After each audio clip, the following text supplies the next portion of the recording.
Kau Allah yang besar, ajaib dan mulia. Kau Yesus yang selalu membuatku terpesona. Segala pujian bagimu ya Tuhan. Terima kasih Tuhan Yesus untuk segala sesuatu yang Tuhan anugerahkan bagi kami. Terima kasih untuk rencana Tuhan di dalam kehidupan kami. Terima kasih untuk pemeliharaan. Terima kasih untuk pimpinan, pembelaan, penyertaan Tuhan yang selalu baru dalam hidup kami. Lebih dari itu, kami akan menikmati sebagian dari perkataan firman-Mu. Berkata-kata Engkau Tuhan, kuasai ruangan ini bahkan ruangan hati kami yang terdalam. Di dalam nama Tuhan Yesus Kristus kami sambut firman-Mu. Haleluya. Amin. Beri tepuk tangan dulu yang meriah buat Tuhan. Silakan duduk. Shalom. Terima kasih buat Tuhan Yesus yang mengundang saya. Terima kasih juga tentunya kepada tuan rumah, gembala sidang, koordinator, serta seluruh pelayan Tuhan di tempat ini, dan jemaat Tuhan yang hadir pada sore hari ini. Saudara bersuka cita? Amin. Kita buka Alkitab kita di dalam satu kebenaran firman Tuhan, yaitu di dalam Injil Lukas pasalnya yang ke-9. Lukas pasalnya yang ke-9, ayatnya yang pertama sampai dengan ayat yang ke-6. Kalau saudara tidak berkeberatan, kita boleh baca bersama-sama. Lukas pasalnya yang ke-9, ayat yang pertama sampai dengan ayat yang ke-6. Dapat semua? 1, 2, dan 3. Maka Yesus memanggil ke-12 muridnya, lalu memberikan tenaga dan kuasa kepada mereka untuk menguasai setan-setan dan untuk menyembuhkan penyakit-penyakit. Dan ia mengutus mereka untuk memberitakan kerajaan Allah dan untuk menyembuhkan orang. Katanya kepada mereka, jangan membawa apa-apa dalam perjalanan. Jangan membawa tongkat atau bekal, roti atau uang atau 2 helai baju. Dan apabila kamu sudah diterima dalam suatu rumah, tinggallah di situ sampai kamu berangkat dari situ. Dan kalau ada orang yang tidak mau menerima kamu, keluarlah dari kota mereka dan kebaskanlah debunya dari kakimu sebagai peringatan terhadap mereka. Lalu pergilah mereka dan mereka mengelilingi segala desa sambil memberitakan Injil dan menyembuhkan orang sakit di segala tempat. Amin, saudara. Dan kalau kita baca dari ayat yang pertama sampai dengan ayat yang ke-6, ringkasannya adalah seperti ini. Ayat yang pertama dan ayat yang ke-6, di situ dikatakan, maka Yesus memanggil ke-12 muridnya, dan disambung dengan ayat yang ke-6, lalu pergilah mereka. Dan mereka mengelilingi segala desa sambil memberitakan Injil dan menyembuhkan orang sakit di segala tempat. Ini bicara tentang ayat yang kedua sampai dengan ayat yang kelima atau ayat yang kelima bagian akhir. Ini bicara tentang satu pesan dari Tuhan yang ditujukan tentunya kepada murid-murid. Dan hari ini murid-murid adalah saya dan Anda di tempat ini. Amin, saudara. Dan kata firman itu tidak pernah berubah. Ayat yang pertama dari pasal yang ke-9, Yesus memanggil ke-12 muridnya. Yesus memanggil saya dan Anda di tempat ini juga. Dan apa yang harus kita lakukan sama dengan murid-murid pada saat itu? Apa? Ayat yang ke-6. Lalu pergilah kita dan mengelilingi segala desa. Segala desa itu kita bisa ganti dengan komunitas kita, di mana Tuhan menempatkan kita. Kepada semua orang baik yang kita kenal secara baik maupun agak jauh. Dan Alkitab juga berkata sambil memberitakan Injil. Jadi jangan pernah salah untuk menerjemahkan panggilan Tuhan di dalam kehidupan kita. Dan Alkitab katakan untuk dan menyembuhkan orang sakit di segala tempat. Kalau begitu, apa yang dikatakan ditegaskan oleh suratan Rasul Paulus itu benar. Bahwa saya dan Anda di tempat ini dipanggil Tuhan. Ayat yang pertama katakan, maka Yesus memanggil saya dan Anda di tempat ini dengan satu tujuan yang jelas. Amin, saudara.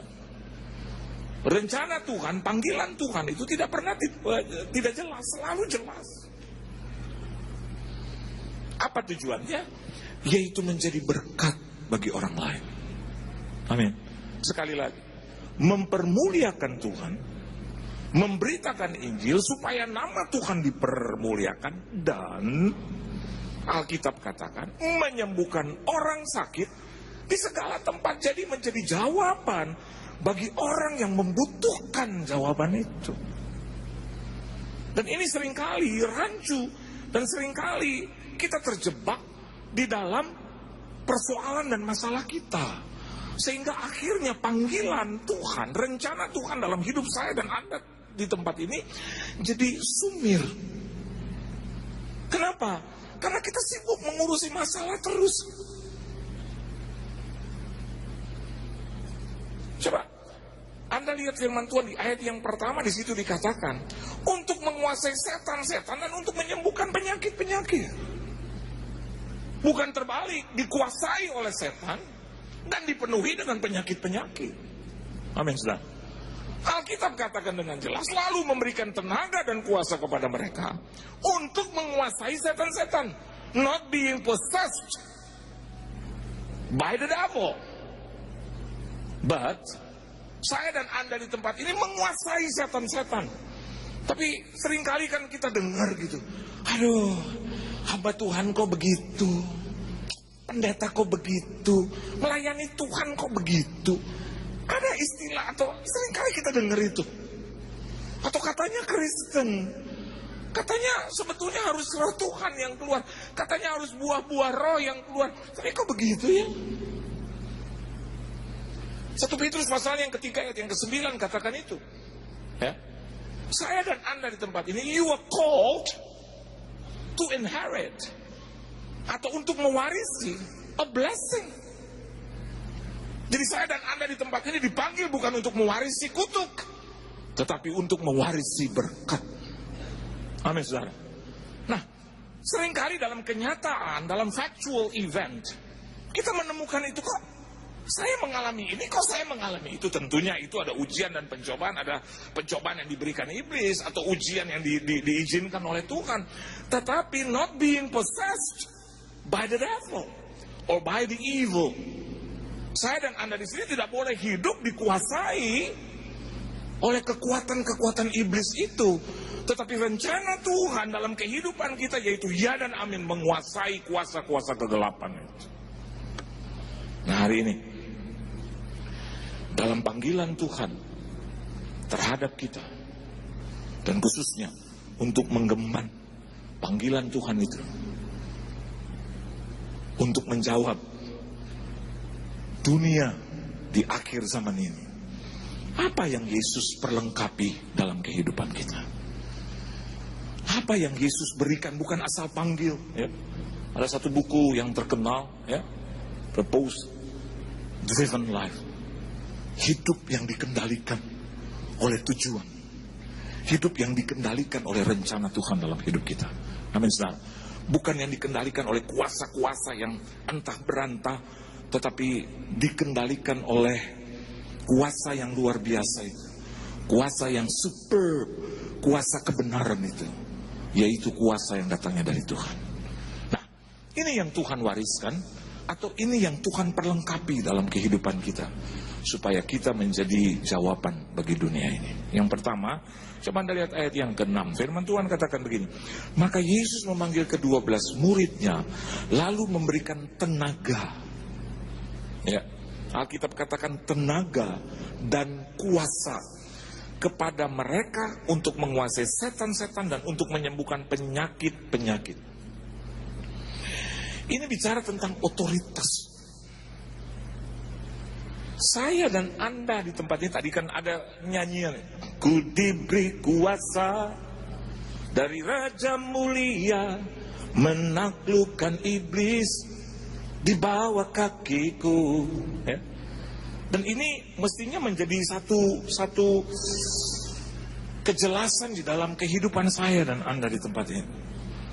Kalau memang kita rasanya belum melihat kuasa itu, maka kita harus usahakan dan membiarkan kuasa Tuhan itu bekerja dengan penuh dalam kehidupan kita. Saya juga mungkin sama dengan kebanyakan Anda di tempat ini, mengalami hal yang sama. Awal-awalnya sepertinya rancu. berhadapan dengan sakit penyakit, berhadapan dengan masalah, boro-boro untuk menolong kehidupan orang lain, kehidupan kita sendiri aja penuh dengan permasalahan. Tapi satu saat saya mendapatkan rasanya teguran itu. Tuhan katakan begini, kau juga harus menjadi berkat bagi banyak orang, bukan mementingkan dirimu sendiri. Dulu sebelum saya jadi hamba Tuhan, rasanya kalau ada orang mengeluh kepada saya suka bilang, aduh kau gak tahu ya hidupku ya. Hidupku juga penuh liku-liku. Tapi setelah saya jadi hamba Tuhan, dan bahkan setelah saya duduk gitu di bawah kaki Tuhan, saya ngerti. Memang dunia ini keras. Memang dunia ini penuh dengan belak-belit. Kadang kalau nggak ngotot, kadang kalau nggak gimana ya, kalau nggak dipenuhi juga dengan pemaksaan, rasa-rasanya kita nggak dapat. Dulu pemahaman saya seperti itu. Tetapi percayalah, hari ini berubah, khususnya mendengarkan dan membaca kebenaran firman Tuhan ini dari sananya. Dari sejak dahulu kala 2000 tahun yang lampau, Tuhan sudah memberikan tenaga dan kuasa kepada kita. Saya dan Anda di tempat ini berhak untuk menguasai. Saya dan Anda di tempat ini mendapatkan otoritas. Saya dan Anda di tempat ini mendapatkan kekuasaan yang penuh dari Tuhan. Saya dan Anda di tempat ini menjadi representasi daripada kuasa Tuhan yang luar biasa ini. Saya dan Anda di tempat ini menjadi wakil-wakilnya Tuhan. Beberapa hari yang lalu ada orang datang kepada saya, Pak, tolong berdoa untuk saya. Saya bilang, doa apa? Dia ceritakan tentang masalah dan persoalan ya. Dan akhirnya dia katakan, bukan hanya persoalan Pak, saya juga punya hutang piutang. Terus saya katakan, oke, baru saya mau berdoa lagi. Terus dia bilang, Pak, nanti dulu saya juga punya sakit penyakit. Saya bilang, oke, jadi apa? Jadi masalah kau, terus masalah hutang piutang, terus masalah sakit penyakit. Terus dia bilang, Pak, belum selesai. Apalagi saya bilang, saya juga punya masalah rumah tangga. Oke, masalah rumah tangga. Saya bilang, jangan terlalu banyak, nanti hafalnya susah gitu. Pada saat saya mau berdoa rasanya susah. Terus dia bilang lagi, Pak, boleh nggak tambahin lagi? Bagaimana? Saya mau bilang bagaimana kalau Brur ngomong setengah jam terus saya dengar. Terus dia bilang, oke Pak, dia cerita gitu awal hidupnya. Mungkin kalau waktunya cukup dia cerita bagaimana dia dilahirkan gitu. Dia akan kasih tahu rumah sakitnya di mana gitu pada usia 3 bulan gitu. Dia ngomong terus. Jadi begini Pak, begitu Pak, terus. Dan yang keluar itu keluhan demi keluhan. Jadi bagaimana Pak, jangan keluar Pak. Baru saya mau begini Pak ya, saya juga, aduh Pak, saya belum selesai Pak. Pak, saya juga punya istri Pak, aduh masalah kami juga berat Pak. Dalam beberapa tahun belakangan ini saya bla bla bla bla bla bla. Oke, begini ya, kita tatar dulu Pak. Saya juga punya 3 putri dan 2 putra Pak. Ini putri saya yang nomor 2 dan juga putra saya yang nomor 5. Aduh. Terus saya bilang, iya begitu Pak, kira-kira. Wah udah habis, udah pakai kira-kira udah habis. Terus jadi saya bilang, oke, mari kita Pak, sebentar Pak, saya mau bicara mana. Yang 2 belum bayar uang sekolahnya. Aduh. Makin saya lihat dia gitu. Dari rambut sampai ujung kaki itu kayaknya penuh dengan masalah. Kelibet-libet sampai saya bingung. Tapi sisi lain Tuhan bilang gini buat saya, karena itulah aku menempatkan kamu. Secara manusia gitu, saya bisa aja bilang gitu, oke Pak, udahlah, Tuhan tahu segala sesuatu, Tuhan akan tolong Bapak. Saya ingat gitu, bukan hanya ingat ayat ini, tapi saya ingat juga rencana dan tujuan Tuhan yang jelas dalam hidup saya. Oh, untuk bebaskan ini, kuasa yang Tuhan titipkan, kuasa yang Tuhan salurkan, kuasa atau tenaga yang Tuhan berikan kepada saya. Oh, untuk transfer ke sini. Karena dia terlalu banyak bicara, terus saya bilang, terus, ujung-ujungnya dia bilang, kok Bapak terus, habis juga terus jalan. Sehingga akhirnya bilang, udah Pak, mentok. Oke, ya udah. Kalau begitu ya, ayo kita berdoa. Dan saya berdoa juga, saya nggak ikuti gitu kata-kata dia gitu. Tolong penyakitnya Tuhan, tolong anaknya. Oh iya, jangan lupa istrinya Tuhan. Oh iya, penyakit asam uratnya Tuhan, kau sembuhkan. Sebelum asam urat, dia juga penyakit gula Tuhan, dalam nama Yesus. Jantungnya katanya juga bermasalah Tuhan. saya yakin gitu. Oh, ini berdoa untuk orang seperti ini sudah masukkan aja dalam satu kuasa gitu. Terus saya pegang dia punya pundak, saya pegang dia punya kepala, terus saya bilang, Bapak di dalam sorga. Meskipun Bapak ini dari tadi bicara terus, dan saya sudah sulit untuk mengingatnya, tapi yang saya tahu dia butuh kuasa daripada Tuhan. Betul apa betul? Dan hari ini sebagai hamba-Mu aku berhak untuk mengalirkan kuasa itu kepada dia di dalam nama Tuhan Yesus Kristus dengan segala permasalahannya. Mungkin yang saya lupa, karena terlalu banyak. Dan Engkau mengadakan pemulihan, hutangnya dibayar, dia teriak amin. Penyakitnya disembuhkan, amin. Rumah tangganya ditolong, yes Lord. Akhirnya dia ngikut. Engkau bereskan keuangan, oh dia makin bersemangat, yes. Pulihkan hidupnya, Tuhan pakai Kayaknya dia gemes. Makin dia gemes, makin saya pegang kepalanya dalam nama Yesus, yes Lord. Kayaknya dia mau ngomong lebih keras, lebih keras. Terus masuk ke dalam. Dan saya tahu kayaknya dia mau rubuh, tapi rubuh itu di restoran semua, saya harus ganti itu semua kalau rubuh gitu. Karena saya tahu dia udah nggak punya uang, pasti kalau pecah semua, pelayan restoran akan bilang, Pak ini pecah semua, siapa yang ganti Pak? Terus saya bilang, orang ini yang bermasalah, tambah lagi masalahnya kan. Jadi saya bilang, dalam nama Yesus, dia mau jatuh saya pegang lagi. Saya mau bisikin di kuping, jangan jatuh.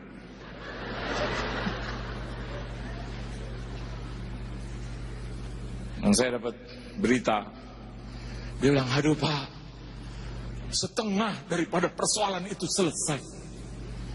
Terus dia ngomong sama saya, bisakah kita bertemu lagi untuk setengahnya? Saya mau bilang, emang gue pom bensin. Habis saya bilang, amin. Saya hanya telepon dia, bos begini, kalau setengah ditolong, setengahnya lagi pasti ditolong.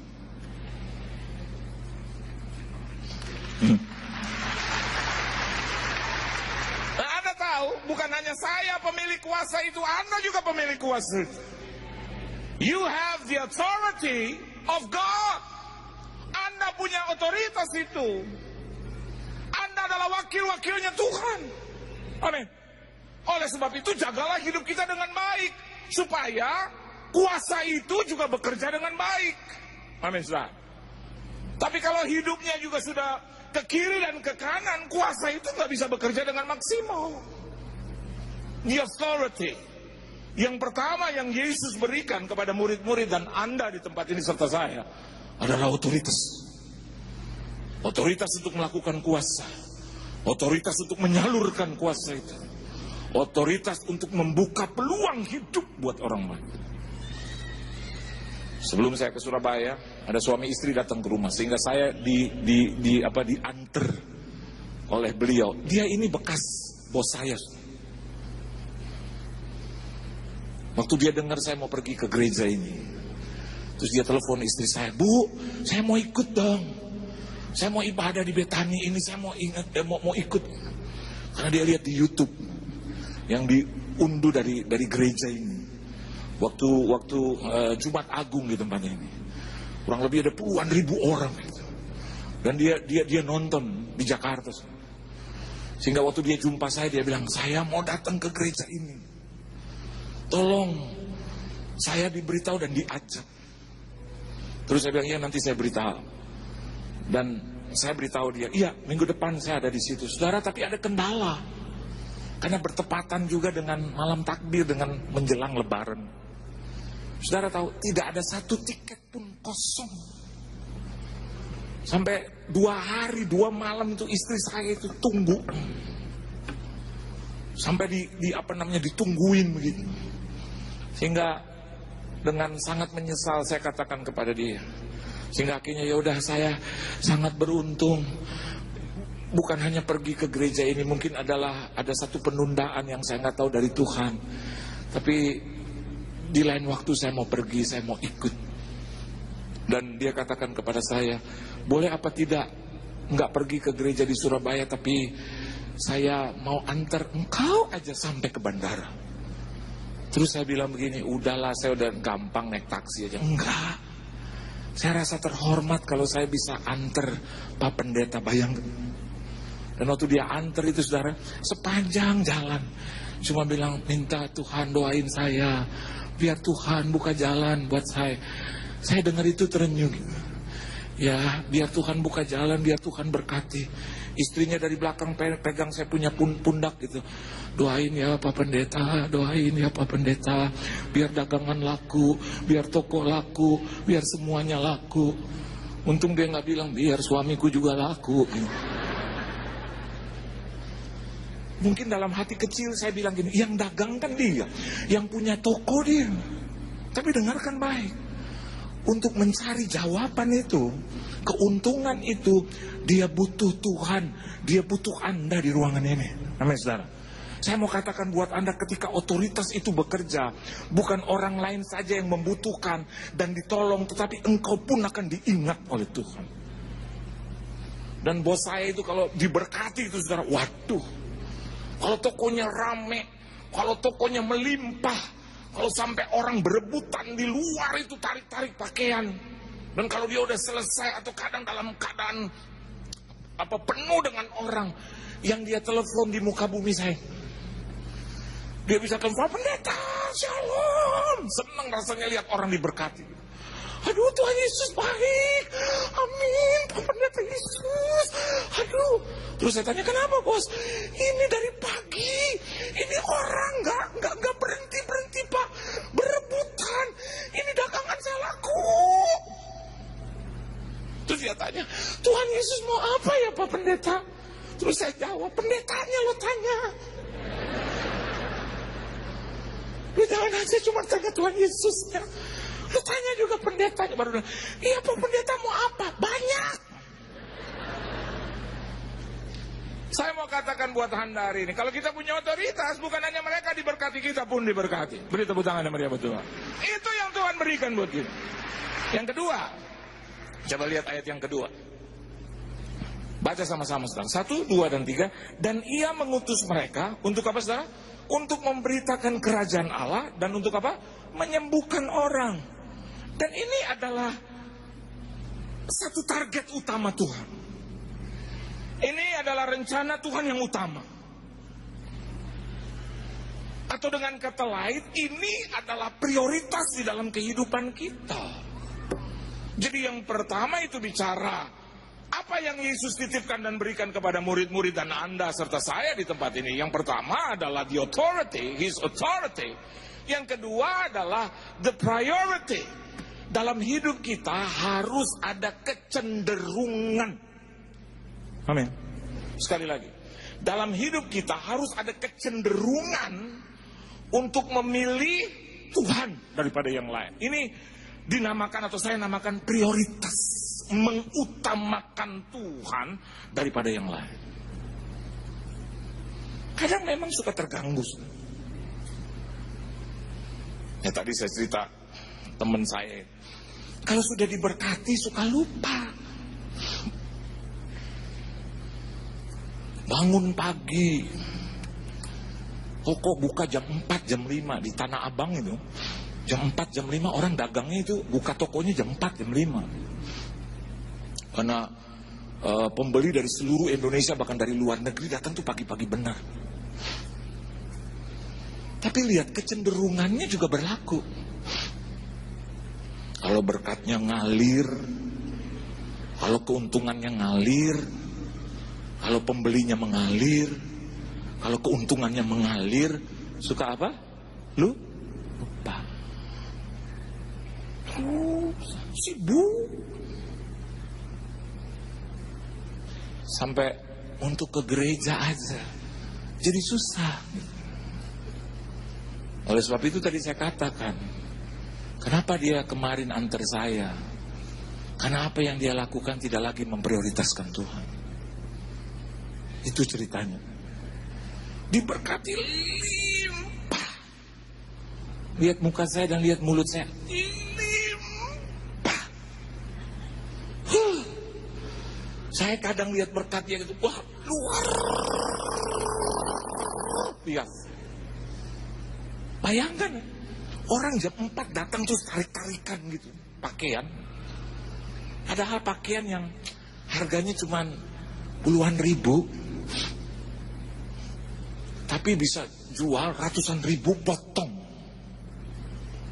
Itu kalau bukan Tuhan, kalau bukan kasih karunia Tuhan. Amin, saudara. Dan itu berlangsung berbulan-bulan dengan omset yang luar biasa. Tapi kecenderungan manusia begitu. Oleh sebab itu Yesus pernah berfirman begini, carilah dahulu kerajaan Allah dan kebenarannya, maka semuanya akan ditambahkan. Kita suka lupa. Kalau udah dapat jodoh, kalau udah dapat pekerjaan, kalau udah dapat mobil, kalau udah dapat rumah, udah deh. Kalau dapat jabatan, kalau dapat kehormatan, lupa. Begitu juga dengan teman saya yang itu. Waduh, dibuka jalan oleh Tuhan luar biasa. Dikenal luas oleh banyak orang. Kenal dengan orang-orang hebat. Bisnisnya sangat diberkati. Jadi apa? Lupa.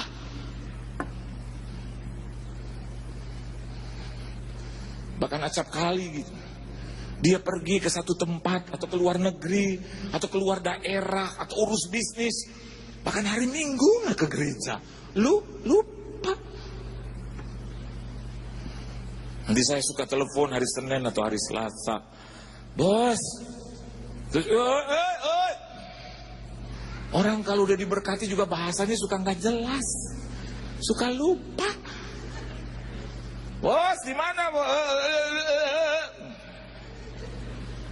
Kemarin nggak kebakti. Oh ini nih. Ya namanya ya. Emang apa? Saya jawab dengan bahasa sederhana, dicari Yesus. Dari nadanya juga kayak meremehkan. Masa sih? Baru kehilangan satu jiwa aja. Kayak gitu. Enggak. Biasanya kan lo suka kebaktian. Nggak bisa, bos. Nggak bisa, Pak Pendeta. Aduh. Ngomongnya udah susah. Coba. Saya mau katakan buat Anda, siapa yang bikin ribet? Kita sendiri. Sorry. Pakai kata yang saya masih ingat, kadang-kadang suka menyakitkan. Salam deh buat Tuhan Yesus. Aduh. Salam. Tapi kan dia tahulah. Kayaknya kadang-kadang kita mau tutup aja itu telepon. Tapi saya tahu juga gitu. Ya, dia diberkati dari Tuhan. Saya juga nggak bilang gitu. Terhitung hari ini, maka akan terjadi pencopotan, kan enggak juga gitu. Saya cuma bilang, oke, bos. Tapi dia masih ada pembenaran. Kan minggu depan juga ada kebaktian kan. Tadi saya mau jawab, tapi saya takut menyakitkan dia. Saya mau bilang, belum tentu, bos. Belum tentu hidup lo, gitu. Loh, bisa kan? Halo, betul nggak? Bisa. Jangan kita main-main sama Tuhan. Betul, saudara. Saya rasakan tadi malam. Saya cerita tadi dengan Ibu Gembala. Kita naik pesawat. Penuh dari Bandara Soekarno-Hatta. Penuh, ya minta ampun, penuh. Udah ditambah ratusan penerbangan tetap penuh. Itu orang udah duduk di emperan gitu. Orang duduk di sepanjang jalan. Saya sama istri saya gitu. Begitu naik gitu pesawat. Jam 5 aja saya udah lihat gelap. Jakarta gelap banget, gelap. Meskipun saya melayani Tuhan di tempat ini untuk khotbah gitu. Tapi saya gitu, Tuhan gelap banget. Biasanya hal-hal yang begitu tidak mempengaruhi pikiran saya. Cuman karena kejadian MH tuh 370-17. Itu tuh. Belum yang Taiwan punya, belum Aljazair lagi, Algeria itu. Aduh. Ada yang ditembak, ada yang kena petir. Aduh. Langsung saya bilang sama istri saya, gelap banget memang ya. Istri saya bilang begini, hamba Tuhan bener, Ma. Gue di darat hamba Tuhan. Tapi di udara gue suka gak kuasai, Ma, gitu. Kadang ada persoalan di udara gue gak kuasai. Di darat kita kaki nginjek bumi gitu. Begitu di udara bulang-baling kan gitu. Ih bener kejadian. Mana nunggunya delaynya 1,5 jam, saya tuh udah, oh Yesus. Terus ditunda 15 menit, aduh. Setengah jam lagi, aduh. Ini ada apa? Terus dia bilang 30 menit lagi berangkat, aduh lama banget. Saya udah, oh Yesus. Tapi saya lihat jelas-jelas Garuda Indonesian Airways, bukan MH, Garuda gitu. Oh Lion bukan Garuda gitu, saya lihat Lion. Udah kami berangkat, waduh 1,5 jam baru dia naik. Dan kiri kanan itu orang yang mau berlebaran. Oh kiri kanan ada yang baca doa-doa gitu, ada tuh. Dan saya nyampur di tengah gitu.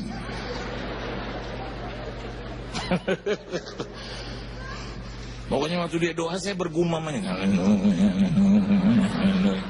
Supaya dibilang supporter. Jadi itu di pesawat itu bunyi itu bergumam. Saya ngikut. Pokoknya hanya Tuhan yang bisa membedakan, kita nggak bisa. Bener. Dia naik, saudara. Begitu dia naik, baru 5-10 menit. Tiba-tiba gitu ada pemberitahuan, tung. Saudara, cuaca sangat tidak baik. Tetap di tempatnya. Siapa yang mau pindah-pindah? Itu kadang-kadang pengumuman nggak tepat waktu gitu. Saya mau bilang gaya bahasamu itu loh. Gaya bahasamu. Dia tetap di tempatnya. Tolong tetap dan kita akan memasuki cuaca yang tidak baik. Aduh Tuhan Yesus. Tuh kan bener. Saya langsung liatin istri saya. Tuh kan mama. Ya Tuhan Yesus. Aduh haleluya deh. Waduh dia goyang saudara. Di atas dia goyang banget. Mungkin dalam ratusan ribuan kali saya terbang salah satu yang terjelek tadi malam. Tiba-tiba terus tiba-tiba dan saya lihat itu kiri kanan. Saya tahu di kiri kanan saya itu semua tiarap. Saya bisa baca hatinya seperti mereka juga bisa baca hati saya.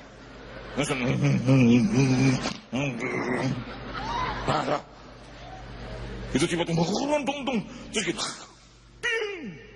Saya pikir itu petir. Dia jalan. Ayo. Rasanya saya mau bilang Tuhan Yesus, please Lord, saya teriak Yesus. Mungkin ada 170 kali saya sebut itu namanya Yesus. Akhirnya cuma sus. Aduh sus. Saya takut terlambat gitu, ada goncangan baru bung gitu. Jadi saya sus, aduh jadi susah nih. Aduh Tuhan Yesus.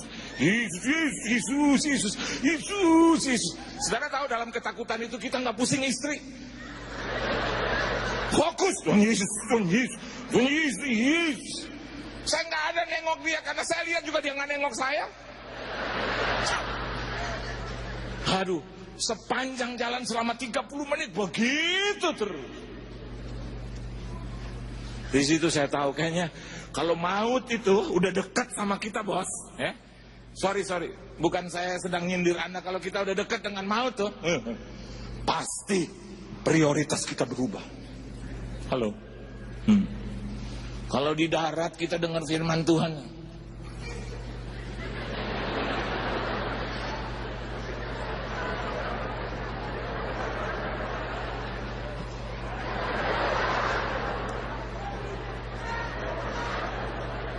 Coba di udara, nggak ada yang begitu.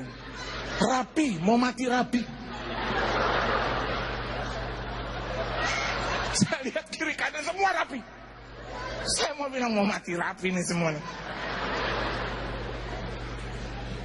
Saya mau katakan buat Anda yang kedua, yang Tuhan berikan buat kita, prioritas. Amin saudara. Kita harus memprioritaskan Tuhan. Amin saudara. Ada orang ajak kita ke bioskop, Tuhan dulu. Amin. Ya, bioskop bisa nanti, gitu loh. Amin. Buat apa gitu kita lebih dahulu kan bioskop, di tengahnya bioskop terbakar. Buat apa? Iya kan? Lebih baik Tuhan dulu, baru bioskop. Kalaupun ada kebakaran di sebelah, karena kau sudah memprioritaskan Tuhan, apinya berubah, anginnya berubah.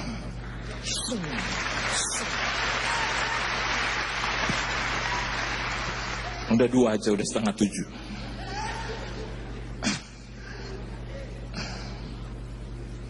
Sedikit lagi boleh 5 menit nih? 5 menit. Yang ketiga, ayat yang ketiga saudara, ayat yang keempat, ayat yang ketiga dan keempat. Saya cepat buat saudara. Firman Tuhan katakan begini, katanya kepada mereka, jangan membawa apa-apa dalam perjalanan, jangan membawa tongkat atau bekal roti atau uang atau 2 helai baju, dan apabila kamu sudah diterima dalam suatu rumah, tinggallah di situ sampai kamu berangkat dari situ. Apa artinya? Cepat saja saya bilang, ini bicara tentang integrity. Integritas, amin. Kebenaran, kejujuran, kebersihan, ketulusan dalam hidup kita harus kita kerjakan gitu, harus ada gitu. Bukan karena perkara yang lain, kita akan diuji. Bukan karena terus kita susah, kita butuh sesuatu, akhirnya kita jadi mencong gitu. Kawan saya kemarin tuh pernah yang tadi saya bilang sangat diberkati beberapa tahun yang lalu. Sehingga akhirnya dia pernah begini, kalau dia dapat keuntungan, terus dia bilang gini, Pak Pendeta, saya transfer titip ya. Ada kata itu, titip. Saya senang rasanya kalau bilang, Pak, saya transfer ya Pak Pendeta. Udah, jangan ada kata titip. Itu titip, kalau kita nggak bisa kembaliin, pidana itu sebenarnya. Jadi dia bilang gini, Pak Pendeta ada berkat nih, aduh senang saya, amin. Terus dia ngomong gini, titip ya. Ya. Saya bilang oke. Nanti kira-kira 7 hari kemudian deh, Pak Pendeta titip lagi ya. Pak titip lagi, kan bercampur dengan keuangan saya gitu, di rekening saya gitu. Tapi saya catat every single rupiah. Yang tadi saya katakan, karena prioritasnya berubah, ya, jatuh, terpuruk. Nah saudara tahu, dia orang yang baik. Dia tahu, dia kenal Yesus melalui saya. Dia nggak pernah minta kembali itu. Tapi saya tahu dia terpuruk. Saya tahu banget dia terpuruk. Kadang-kadang cuma bilang, Pak Pendeta doa ya. Pak doa ya. Saya dalam satu kesulitan gitu. Terus waktu saya hitung, uang titipannya banyak. Akhirnya saya bilang sama istri saya, mana ada yang kepake. Namanya bercampur gitu. Saya bilang sama istri saya, Ma, dia lagi susah. Gue juga lagi dalam keadaan juga bukan sangat amat baik sekali. Tapi aku mau lihat itu berapa sih rupiah. Akhirnya saya dapat satu konklusi, titipan dia banyak. Dan 1 sen, Tuhan Yesus tahu 1 sen, saya tuh nggak curi dari dia. Tapi ada beberapa perkara karena saya tahu dia lagi diberkati, jadi namanya titip, saya pakai dulu, titip saya pakai dulu untuk pekerjaan Tuhan, untuk keluarga, untuk rumah tangga, untuk segala macam. Tapi waktu dia susah, beberapa bulan kemudian dia susah, saya ingetin. Nah saudara tahu, malam-malam saya dapat mimpi dan pagi-pagi saya telepon dia. Saya bilang, lo masih inget gak? Lo kan titip sama gue. Pak Pendeta itu gak usah dihitung. Enggak, lo titip. Karena lo bilang lo titip. Lo gak bilang itu buat gue. Lo bilang titip. Dan itu terikat di sorga. Lo jangan jorokin gue untuk hal yang gak beres. Terus dia bilang, dia ngomong, iya sih itu kan, iya kan? Gitu. No, iya kan? Iya. Dan saudara jumlahnya it's a lot of money. Dan saya bilang sama istri saya, kita juga harus berani juga, nggak boleh berdiri di atas penderitaan orang. Saya jual mobil saya, yang saya pakai juga buat pelayanan, saya jual itu. Dan saya berikan itu uangnya buat dia. Terus dia tanya dari mana ini uang? Saya bilang saya jual mobil saya. Terus dia bilang, aduh rugi berapa itu mobil? Ratusan juta. Karena itu saya juga baru cicil. Terus bilang, aduh gue jadi gak enak. Enggak apa-apa, gue yang lebih gak enak. Nah saudara mau tahu, kenapa persahabatan itu bisa terjalin sampai sekarang 25 tahun? Jawabannya sederhana, integritas. Hari ini kalau kita belajar juga integritas, Belajar untuk apa ya? Mempertahankan integriti, kejujuran kita, kebersihan kita, ketulusan kita, kekudusan kita di hadapan Tuhan. Saya juga yakin dan percaya berkatnya tidak kemana-mana, tetap mengalir dalam hidup kita. Beri tepuk tangan yang meriah buat Tuhan. Tuhan memberkati saudara. Sekali lagi beri tepuk tangan yang meriah buat Tuhan. Haleluya.